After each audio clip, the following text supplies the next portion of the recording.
Footwear. Well, they adopted many things, the Europeans. And of course it was a merger, and things were adopted back and forth on both sides, really. But the Europeans adopted many, many things from the indigenous. Footwear, of course. The European boots were of a hard leather at that point, not good for walking long distances at all. And in the Western Hemisphere, where they didn't have any pack animals, they didn't have oxen, no camels, no horses, no cows, they got used to doing more things by hand.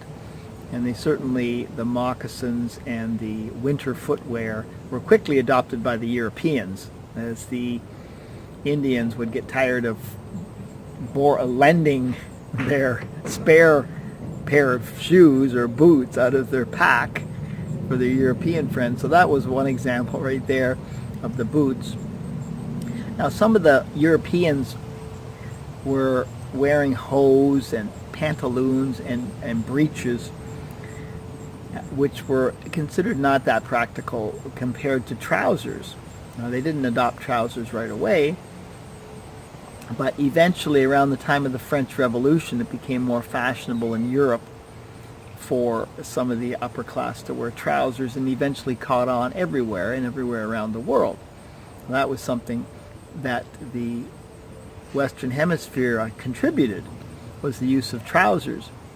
Now you can read that the Chinese, they're credited with trousers and contributing that to the world, but the Inuit were really sewing clothing patterns of trousers 25,000 years ago.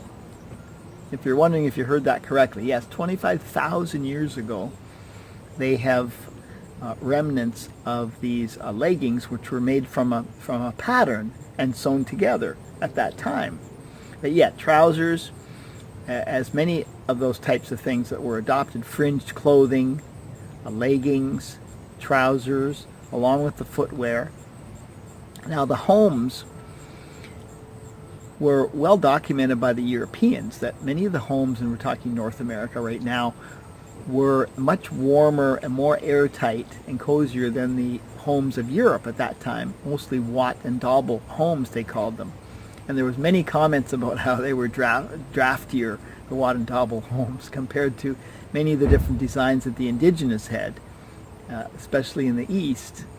And there was commented on that in the wintertime in particular, the Watt and Daubel homes were drafty, and they tended to let a lot of air in the cold air in the winter. Okay, that's it for this time.